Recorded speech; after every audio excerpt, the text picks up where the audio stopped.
Bitawan mo ako! Kunin mo na lahat ng pera ko! Huwag mo lang akong saktan! Wala ka nang magagawa. Akin ka.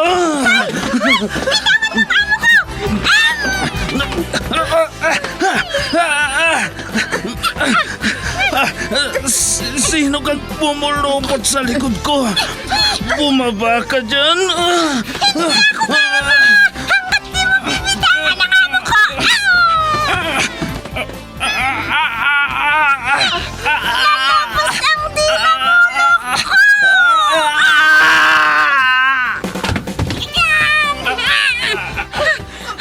Ayan! Natumba na siya, madam! Salamat, Pepita! Salamat! Super Pipita, ang balikbayan na OFW, survivor mula Iraq, palaban sa hirap at nakahandang magsakripisyo sa ikabubuti ng karamihan, kabilang sa mga naturingang bagong bayani ng bansa. Super Pipita, isang dula na kung saan inyong mapapakinggan ang iba't ibang pakikipagsapalaran ng isang OFW. Super Pipita, mula sa Lovelet Artist and Talent Center Drama Productions, handog sa inyo ng #1 and most trusted radio network in the country, Bombo Radio Philippines. Basta Radio Bombo.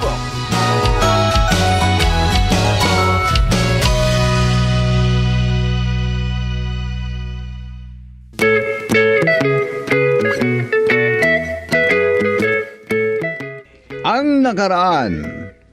Natapos na ang pag-uusap ni Honorato at si Galman nang buksan ni Pipita ang gate. Ang masama ay hindi na mapaandar ang kotse niya. Dahil sa naiwan sa labas ang kotse, ay inutusan ni Patricia ang bida natin na subukan na paandarin ang kotse ni Honorato. Kinaumagahan, dahil sa tagal ng pakikipag-usap ni Osang sa bida natin, ay pinagbintangan na ginutom siya at nagbanta na isusumbong kay Patricia ang bida natin na si Pipita. Pero naintindihan ni Patricia. Pero nainis dahil umuutang si Osang ng malaking halaga pambili lang ng malaking bag. Minaliit ni Patricia ang ibinigay ni Honorato na 50,000 pesos na hati niya sa nagsosyuhan nila ni Galman na negosyo. Ang mabuti, hindi pa raw nagsweldo ang bida natin. At ngayon, sa pagpapatuloy ng isang lingguhang kasaysayan, pinamagatang Malaking Bag, dito sa ating dula, Super Pipita!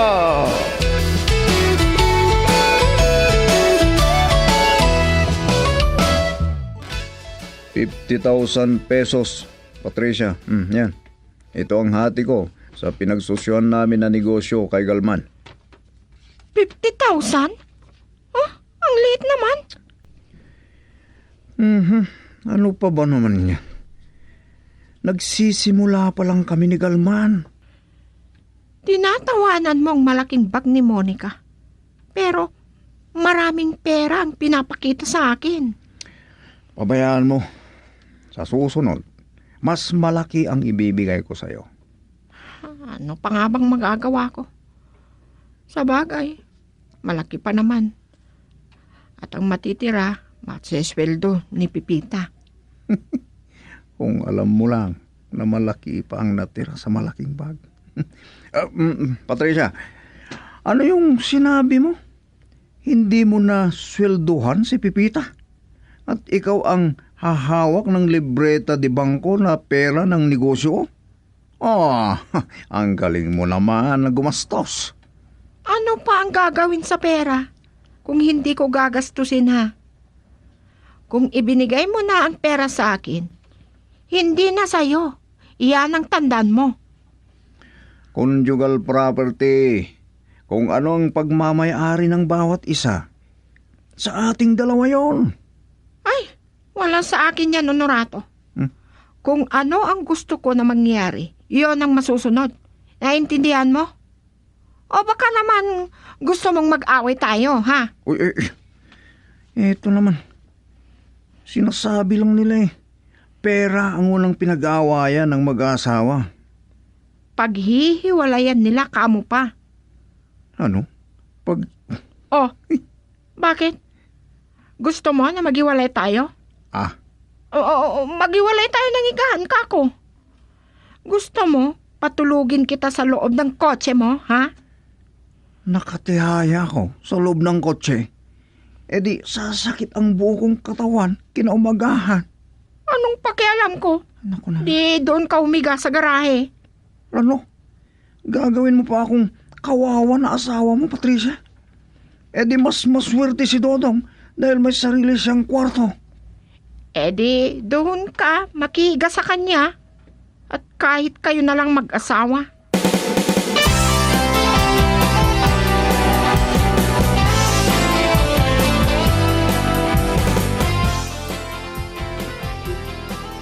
Akala ko, makatulog na si Lolo Simpot.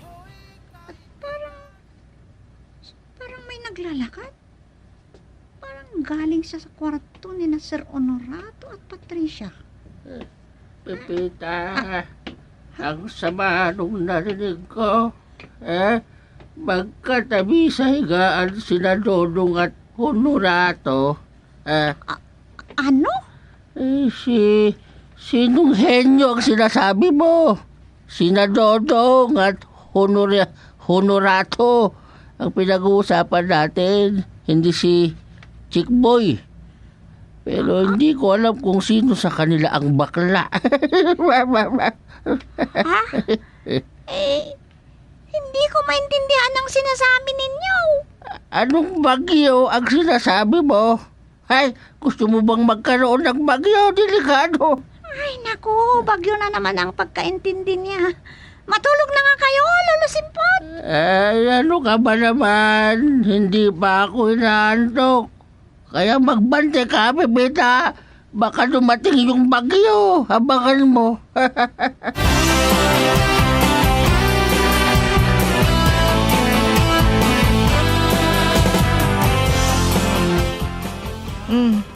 Ito ang sweldo mo, Pipita. Nakalimutan kong ibigay dahil marami akong iniisip. Walang anuman po, madam. Hindi ko naman kailangan ng pera sa ngayon. Oo nga naman. Wala kang pagkakagastusan. Gusto mo na dumami ang pera mo? Ipautang mo na lang kay Osang ang pera mo. Ano? Pero ang usapan natin, hatiin natin ang interes ng pera mo. Palabiro pala naman kayo, madam. Mas marami kayong pera kaysa sa akin. Oh, akala ko hindi mo kailangan ng pera. Sige, pabayaan mo na. Mahirap naman kung pipilitin kita.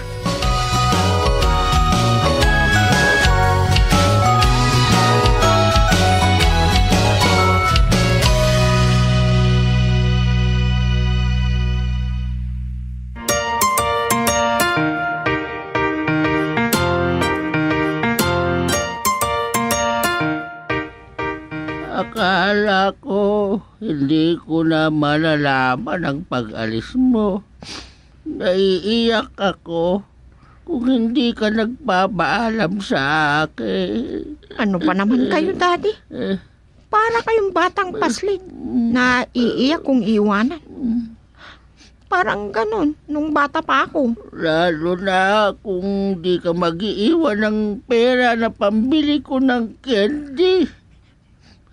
Oh, kailangan ba ninyo ng pera? Hindi Ano naman gagawin ko sa pera? Gusto ko lang itanong sa'yo. Totoo ba yung narinig ko kagabi? Magkatabi sa higaan sina Dodong at Honorato?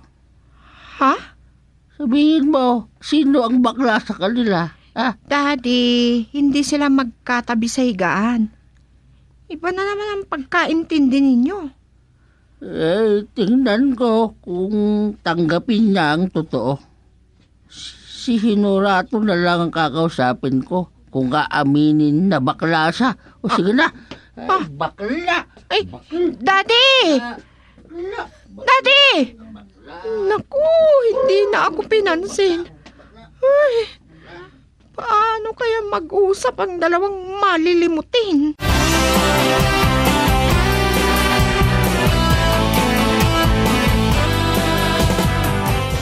Nahiya yata si Patricia na aminin. Kaya ikaw na lang ang kakausapin ko, Honorato. Ano ba yun, Daddy? Ano naman ang ikakaya ni Patricia? Narinig ko kagabi ang pinag-aawayan nyo na si Dodong. Ano ka ba naman? Bakit naman yung driver mo ang katabi mo sa higaan at hindi ang asawa mo? Daddy, Sino bang bakla sa inyo? Umamin ka. si Daddy naman, makinig kayo sa akin. Nagkasagutan kami ni Patricia kagabi. At ang sabi ay maghiwalay kami ng higaan. Ayun, pinatulog niya ako sa kotse ko. Kaya doon na lang ako nakihiga kay Totong. Kung ganon, magkatabi kayo. Hindi. Ay, nako! Huwag mo na nga akong lokohin na matanda ka. Ikaw yatang nahihiya na aminin na bakla ka. Pambira kay Daddy. Gawin pa naman ninyo ako na bakla. Buti nga sa akin naliligo kayo hindi. O nga pala. Naalala ko yung apelyido ni Dodong ay di Diyos. At ikaw, teka lang, ano ba yung apelyido mo, Honorato? Nakalimutan ko na tuloy. Ang dami kong sinasabi. Maliligo na nga lang ako. Ang tagal na akong nakatira dito. Nakalimutan pa ninyo, De La Cruz. Ang apelyido ko, Daddy. Ano ka mo? De La Cruz. Gusto mo akong ipako sa krus? Grabe ka naman. Naku po. Tanda ko na ipapako mo ko. Ay, naku. Iba na naman ang naintindihan ng matandang ito. Pako. Kakainis talaga. Uin mo ko.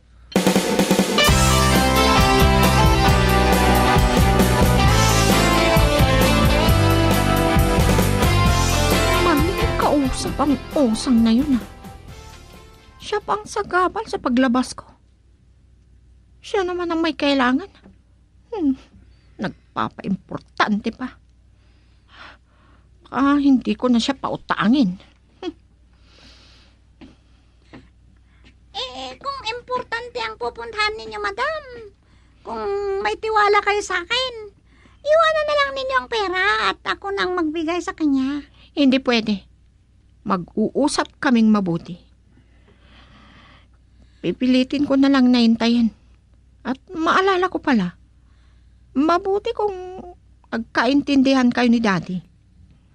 Hindi naman kung minsan, madam. Gaya nung wheelchair. At ang naintindihan ay electric chair. Narinig mo ba ang usapan nila ni Honorato? Yun lang iba, madam. Napangiti po ako. Bakit ka naman napangiti? Maniniwala ka rin gaya ni Daddy na bakla si Honorato. Ano? Bakla si Sir? Tignan mo. Pareho na kayo ni Daddy. Ay, baka si ate usang na yun, madam. Papuntahin ko na dito. Uy, nagsisisi tuloy ako na nagtanong kay Pipita. Si Daddy naman kasi, mali ang kanyang pandinig.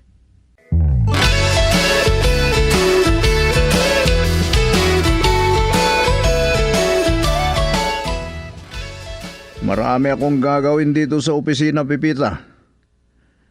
Diyan sana kita kausapin sa bahay. Pero baka marinig ni Patricia o kaya si Daddy at iba na naman ang pagkaintindi. Ano pa ba yun, sir? Tanungin ko lang sa'yo, Pipita, kung ibinigay ni Patricia ang sweldo mo. Opo, sir. Maagang binigay sa akin. Maraming pera ang hinawakan niya, pero pinatagal pang pagbigay sa'yo. Walang ano man yun, sir. Dahil wala naman akong maraming pagkagastusan.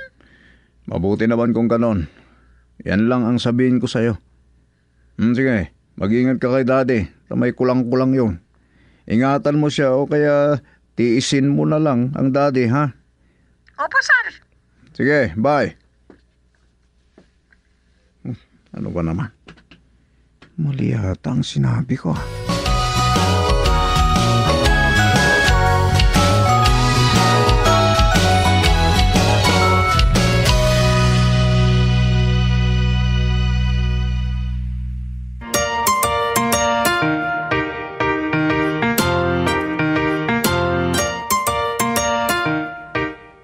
Ay, mahirap na talaga pag tumatanda, Pepita. Kahit gusto kong maglakad-lakad, ay, hindi rin ako makalalayo. Saan ba ang gusto ninyong pamasyalan, Lolo? Ang tanda-tanda ko na, mamamasyal pa ako ng isang dalaga. Ay, Lolo, hindi papasyal sa dalaga ang ibig kong sabihin sa inyo. Ay, naalala ko si Manang. Saan na kaya siya naroroon? Dalaga pa kaya siya? Maglakad-lakad na lang kayo. Yan ang gusto kong sabihin. Oo, alam ko. Naiintindihan kita. Hindi naman ako makakalimutin. Naalala ko lang si Manang na kababata ko. Kung hindi lang ako ligaw tingin noon, binata pa ako, baka siyang naging asawa ko. At hindi si Patricia ang naging anak ko. At hindi rin ko naging manugang yung honoratong bakla yun. Bakla pala, loko-loko.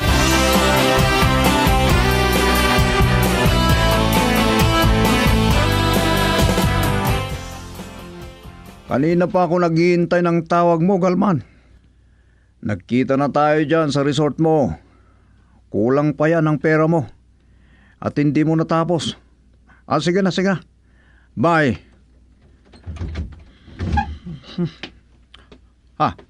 Patricia? Oh, Eh, bakit ka nagulat na nakakita sa akin? Dahil ba sa maganda ako? nagulat ako sa bigla mong pagbukas ng pinto. Hindi ka man lang kumatok, kau naman. Bakit pa? Asawa mo naman ako. O baka naman may hinihintay kang babae. Wala. Si Dodong. O si Dodong ang mahilig doon. Oo nga pala. Si Pa. Dodong ang sadya ko. Ipagmamaneho niya ako sa pupuntahan ko. Kwan, may pupunta naman ako. Pero sige na, sige. Makisakay na lang ako kay Galman. Kausapin ko si Dodong. Hindi pwede na makita ni Patricia ang malaking bag.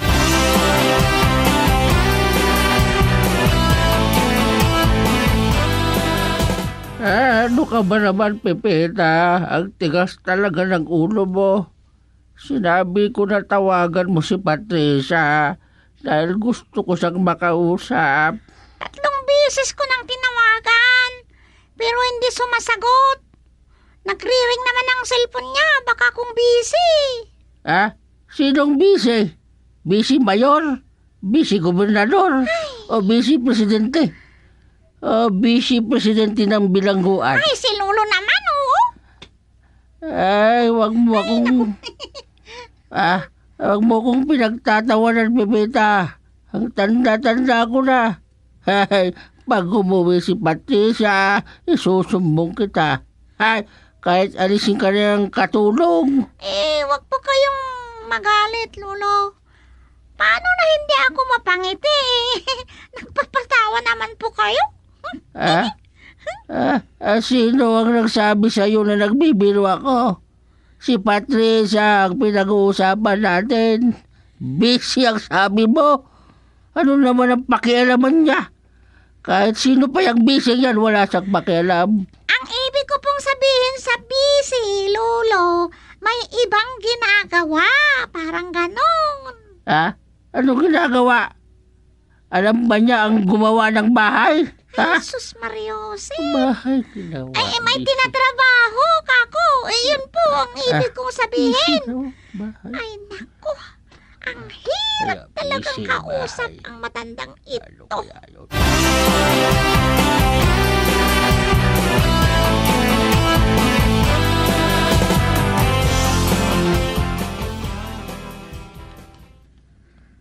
Kanina pa kami nandito ni Dodong.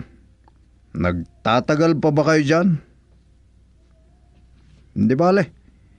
Dinala pa ni Galman ang isang kotse niya. Pero gaya ng sinabi ko sa iyo kanina, hindi pwede na makita ni Patricia ang malaking bag. O sige na, sige na. Hayaan mo na magsawa siya. Ano? Iba naman ang pagkaintindi mo. Aha. Ano? Nagmamadyong sila? Kahit bawal? O sige, sige, sige. Bahala ka dyan. Babalik na ako doon sa kinaroroonan ni Galman.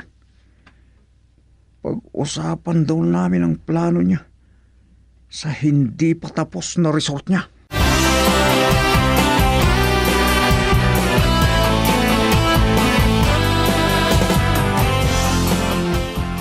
Hindi na naman kayo nagkaintindihan ni Pipita, Daddy. Sino pa ang mag-aalaga sa inyo kung paaalisin ko? Siya lang ang nag-iisa na nagtitiis sa inyo. Ah, yan pangkatulong na yan ang kakampihan mo. Sige, lalayas na lang ako. Ay, huwag, Daddy. Saan ba kayo pupunta? Ano naman ang pakialam mo? At malawak ang dagat na pupuntahan ko. Malawak. Si Daddy talaga. Naalala ko kasi si Manang. Naikwento ko sa kanya na kababata ko. Nasabay kaming nag-aaral at kumukuha ng bayabas. At nagpapayong kami ng malapat na dahon ng gabi kung umuulan. Bakit ninyo naalala? Gusto ko sanang malaman kung may asawa na siya. Oo, nag-asawa na. Dahil matagal na siyang nakatira sa Hawaii. Away? Ano bang away? Sinasabi mo ba't siya away? Ha? Hawaii, Daddy. Hindi away. Doon Away. yun sa Amerika.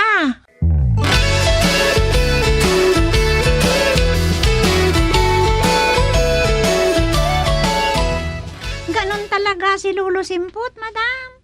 Naintindihan ko ang kalagayan niya. Talagang malilimutin. Pagtiyagaan mo na lang.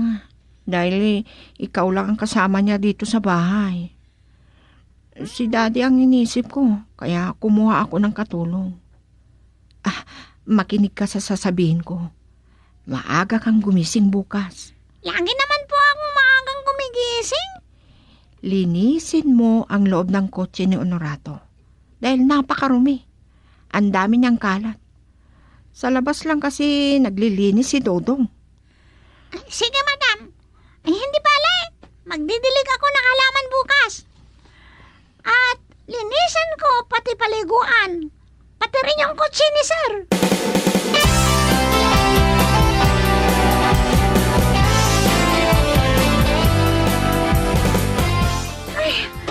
Bilis kong napagod. Ang tagal na hindi ako nag-ehersisyo Ituloy ko na lang linisan ang loob ng kotse ni sir. Ang dumi naman kasi. At napakarami ng kalat. Ano itong malaking bag na nasa ilalim ng upuan? Natulog na naman si Dodong. Hindi niya namalayan na may nakapasok na magnanakaw. Mabuti at hindi pa nailabas ang kotse. Hoy! Sino ka? Sir! Sir! Ako ito! Ako! Ikaw pala, Pipita. Opo, sir. Ay! Inutusan ako ni madam na lilinisin ko ang loob ng kotse ninyo. Nakita niya, napakarumi kasi. Oops, Pipita. Huwag mong pakialaman ang malaking bag, ha? Ha? Bitawan mo. Ibalik mo kung saan mo kinuha.